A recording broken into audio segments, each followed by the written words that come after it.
Magandang araw, sambayanang Pilipino. Magandang araw, mga kababayan.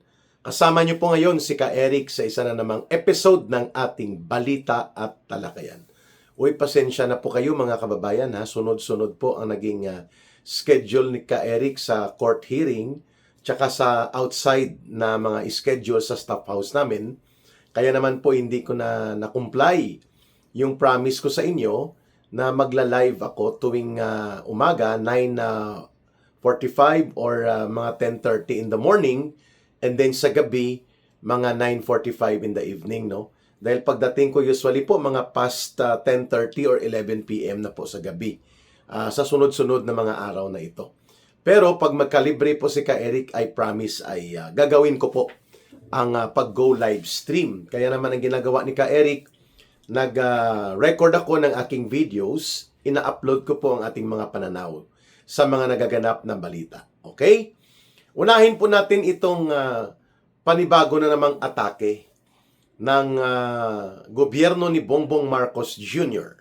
sa mga kritiko at democratic opposition sa ating bansa, no? Na unang inilabas ng ombudsman sa kanilang pahayag na subject na for preliminary investigation for case build-up si Senator Loren Legarda at pati ang kanyang anak na si Congressman Leandro Libeste at ang chairman o pinuno ng Partido PDP Laban na si dating Secretary Alcuzi ng Department of Energy.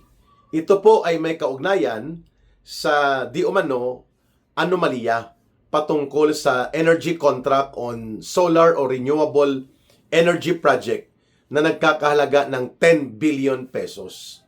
And according to the press release na isinagawa ng NBI, ng Ombudsman, mga kababayan, ang pagkakasangkot di umano ni Senator Loren Legarda at ng anak niyang si Congressman Leandro Libeste at nila Alcuzi ay nakipagsabwatan sila nung panahon daw ni Pangulong Duterte para ang gobyerno ay malulugi dito sa 10 billion pesos na sinasabi nilang energy contract for renewable energy source from solar energy. Alam naman natin kung ano po talaga ang intensyon, saan ito patutungo, anong direksyon, at bakit ito ginagawa.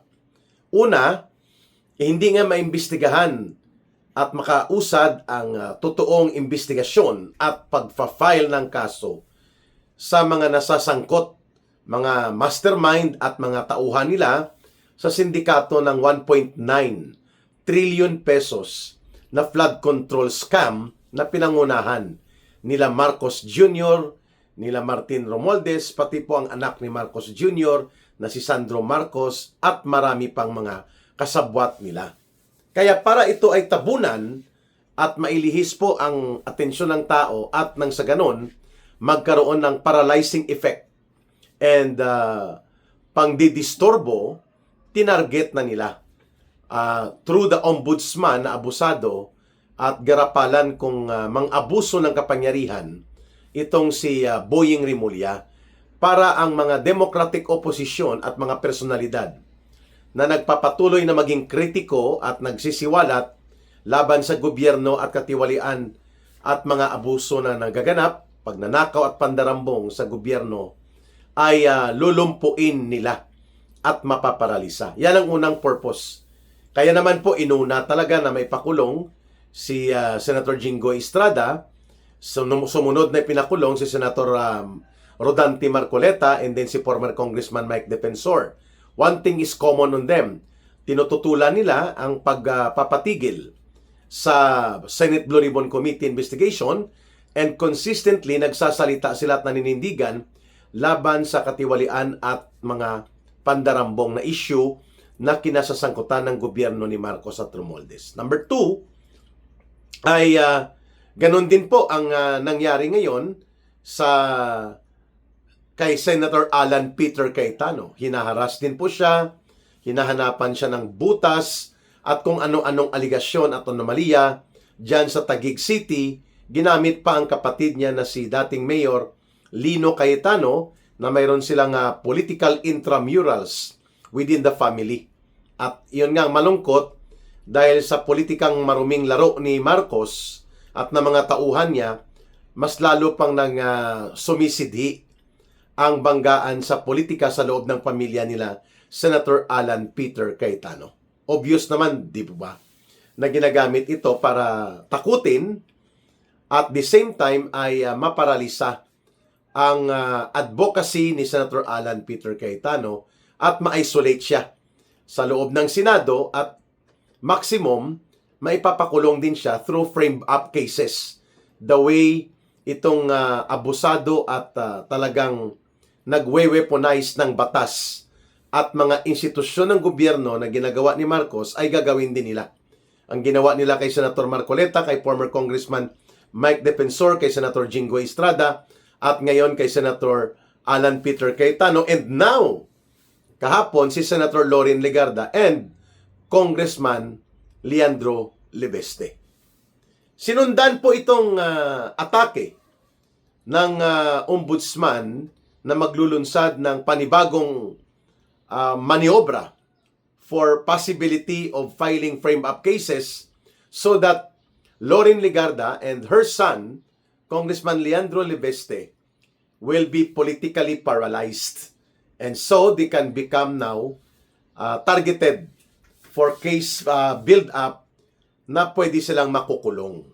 Kapareho po ng pananakot at maniobra na ginagawa ni Ping Lacson at ng grupo nila laban kay Senator Alan Peter Cayetano, kasabwat ang NBI at ang Ombudsman. Ayan. So, second point po natin.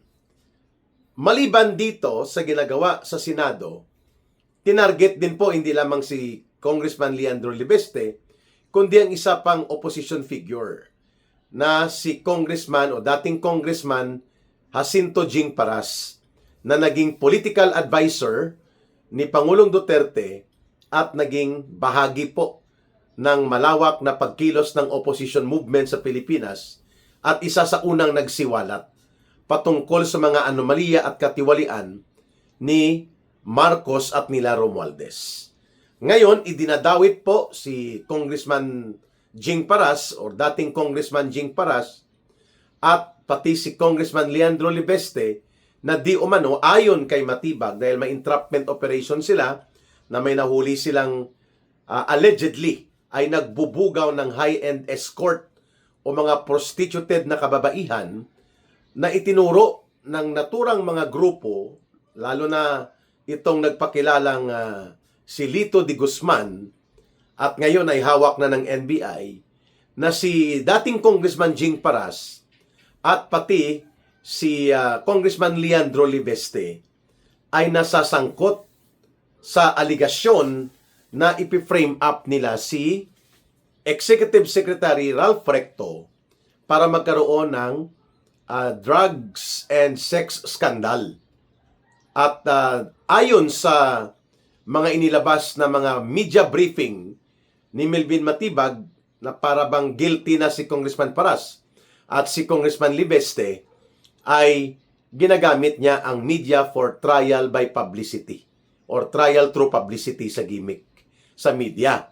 Sabi niya, inodyokan or ininduce ni Congressman Paras at nila Leandro Libeste na magsinungaling itong mga grupo ng nagpakilalang talent manager. Yun pala ay known to be handler allegedly ng mga high-end escort services para sa mga matataas na opisyal ng gobyerno, mga politiko at iba pang mga matataas na personalidad na naging kliyente nila according to the reports being circulated right now mula po sa sources of information na nakakaabot kay Ka-Eric.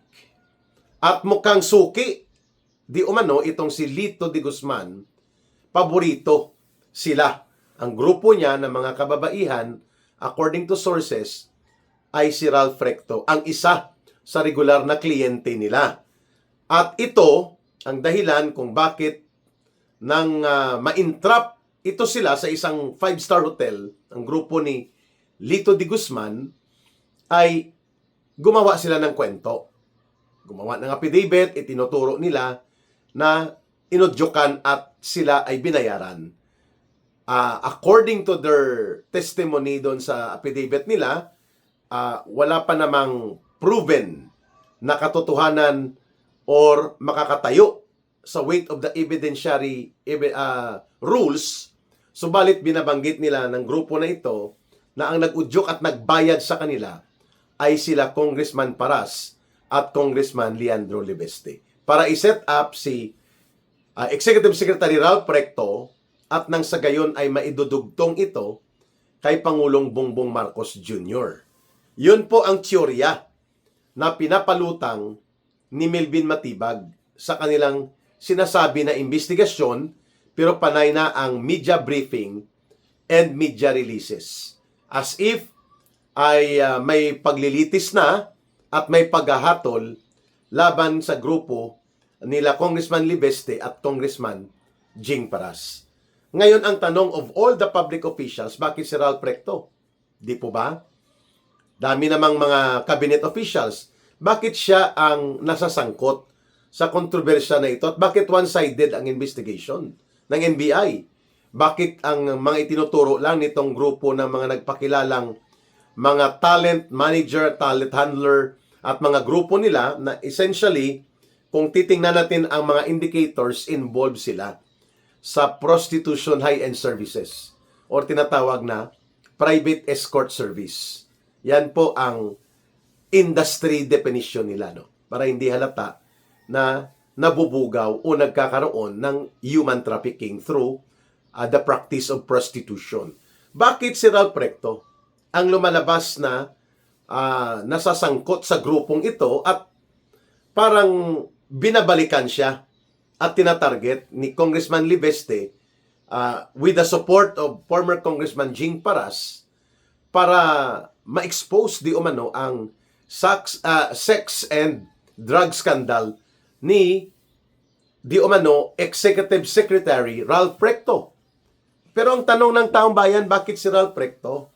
Kung hindi ito mayroong bahid ng mga katotohanan sa mga previous na pangyayari na kinasasangkutan nitong grupo ni Lito de Guzman. Pwede namang ibang mga cabinet secretary o baka may iba pa.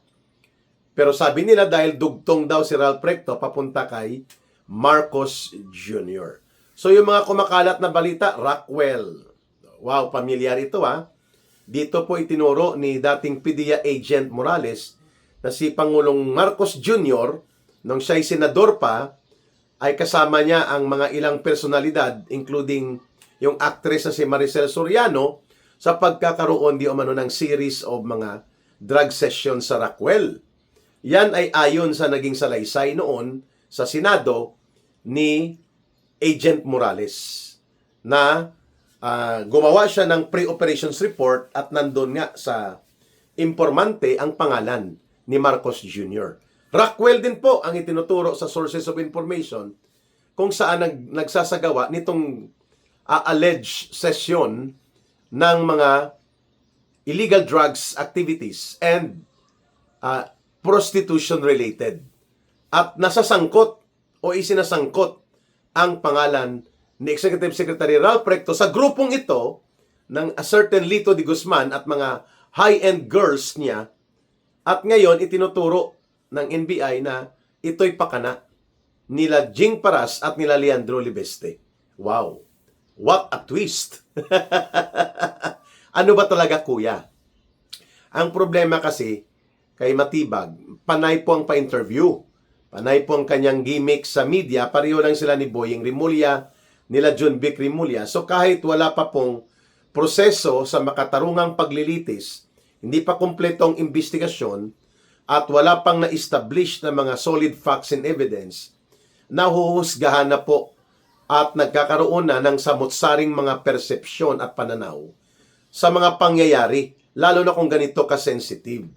Sana naging maingat at mag-ingat palagi ang mga opisyal na ito, like itong NBI Director na si Matibag, itong Ombudsman na si Boying Rimulya, itong DILG Secretary na si John Vic Rimulya, dahil hindi po mababawi kaagad sa taong bayan kapag nagkaroon ng mga maling pananaw o distorted na mga opinion dahil hindi kompleto ang paglalahad ng facts and figures at pagkukwento ng mga pangyayari. The way right now na ang tumbok ng investigasyon ni Matibag, one-sided. Doon lang sa side na sinasabi na nang set up, nangudyok, ng babayad ng mga babae at talent manager na ito, sila Congressman Jing Paras at Congressman Libeste, para birahin si Ralph Recto. Pero kumakalat din po ang equally serious information na matagal nang involved si Executive Secretary Ralph Recto dito di umano sa grupo na na-entrap ng NBI na yun pala ay Gaubo. Anong Gaubo? According to reports, involved sa prostitution ang grupo nito, Gaubo Bugaw, di ba? Ni at certain Lito de Guzman at ang mga babae niya ay isang cover sa totoong industriya nila na kinasasangkutan. Ang industriya ng prostitusyon o tinatawag na high-end private escort services. Wow! Service provider. At parang ayon doon sa internet, social media information na kumalat at pilit na pinapatanggal at nabasa ng mga mamamayan, si Ralph Recto ay matagal na naging kliyente nila at soke dito sa tinatawag na alleged involvement sa escort service na ito na very scandalous ang mga sinasabi tungkol dito kay Secretary Ralph Recto at ginagawa niya ito habang siya ay pati ngayon Executive Secretary siya according to the report na kumalat at ngayon pinapatanggal sa internet. At binaliktad na ng NBI at napunta na po ang investigasyon kina dating Congressman Jing Paras at Congressman Leandro Libeste. Dugtong po ito doon sa maniobra ng Ombudsman na hatawin ng preliminary investigation and possible case build-up or case build-up activities that will result to the filing of criminal charges against Senator Ligarda, anak niyang si Congressman Libeste, at itong PDP Laban chairman sa partido ni Tatay Digong na PDP Laban na si former Secretary Al Cozy. So, the pattern is very consistent. Atakihin, i-malign, malicious imputation, case build-up, resulta kaso, resulta warrant of arrest, resulta kulong. Ito ngayon ang tirada ni Marcos Jr., isa-isa pero tuloy-tuloy. Kay Senator Alan Peter Cayetano, matapos na may pakulong na nila si Senator Jingo Estrada at saka si Senator Marcoleta at si former Congressman Mike Defensor. Sumunod si Alan Peter Cayetano, Southeast Asian Games, Taguig Ghost Projects, at lahat ng ito kinumpasan nila Ping Lacson, Matibag at Boying Rimulya, mga nasasangkot bilang operatiba ni Marcos sa maruming laro ng paggamit ng proseso ng batas at mga institusyon sa law enforcement at pati po itong ombudsman. Pangalawa, kay Loren Ligarda, ngayon, sa anak niyang si Leandro Ligarda, Libeste, kay Al Cozy, at ngayon na naman ay kay Jing Paras at kay Leandro Libeste. The consistency of the pattern na gamitin ang NBI, ang DOJ, ang Ombudsman, ang DILG bilang forerunner ni Marcos, no? Naka-frontline kung paano takutin, perwisyuhin at gipitin ang mga political opposition figures. Like ako, every week halos isa-dalawang kaso ko na isinampa ng CIDG at ng NBI ay hinaharap ko. Halos linggo-linggo. Ang medyo nakakalamang lang ako ng konti dahil mga bailable offenses. Ibig sabihin po, makakapagpiyansa ako pero perwisyo pa rin. That is also part, isa ako sa may pinakamaraming ikinaso sa akin, mga kababayan. 6 ang active cases ko in court, mga kababayan. So, all in all, ang layunin ni Marcos Jr., hindi lamang tanggalin si Vice President Sara Duterte. Ang layunin ni Marcos Jr. ay maparalisa at madurog at lubusang mawawala ang anumang natitirang hibla o mga representasyon ng mga oposisyon na tumutuligsa at nagiging kritiko ni Marcos Jr. Di bali ng ikutan ang batas, butasin ang batas, at gamitin ang batas, at pati itong mga institusyon ng gobyerno like Ombudsman, Department of Justice, NBI, PNP, DILG, para lamang masunod ang kapritsyo ni Marcos Jr., ng kanyang grupo, nila Romualdez, nila Lisa Araneta, na mawawala hindi lamang ang mga Duterte, kundi pati ang kanilang political allies. Di ba? Pati si Senator Robin Padilla ay tinarget at tinatarget din nila sa pagsasampa ng mga kaso at kung ano-ano pang mga atake pati sa mga trolls nila. This is the worst that a dirty political game and dirty political demolition operations can be executed na wala ng sensitivity sa pagiging pagkakaroon ng konsyensya na pati pamilya ng mga tinatarget na political opposition figures dinadamay at walang tigil na garapala na paggamit ng poder at batas at proseso pati sa korte, sa sandigan bayan, ay nagagamit nila ito para mapabilis ang mga mapanglumpo at mapangparalisa na legal offensives nila or tinatawag na lawfare. Gamit ang batas, ginagamit as weapon to demolish and destroy any political opposition. Iyan ang kinakaharap natin. Mabigat, malaking paghamon, subalit we need to talk and speak about this so that ang taong bayan po ay hindi naman nawawala sa kanilang direksyon na unti-unting palakasin ang kilusang masa, ang demokratikong pagtutol at ang panindigan to push back itong mga abuso na nagaganap sa ilalim po ng gobyerno ni Marcos Jr. Maraming salamat sa patuloy ninyong pagtitiwala at pagmamahal, pagsuporta, pagsubaybay, pag-like at pag-share at pag-promote ng ating mga videos, ng ating posting sa YouTube, sa Facebook, at pati na po sa advokasya na isinusulong ni Ka Eric. Saludo! Utang na loob ko po yan sa inyo, mga kababayan. Mahalin natin ang bansang Pilipinas. Walang ibang magmamahal nito, kundi tayo ring mga Pilipino. Para sa Diyos at sa Pilipinas nating mahal, may God bless and protect everyone. And to those who are Muslim brothers and sisters, Allah be with you. Bye for now. Ito po si Ka Eric. Mabuhay!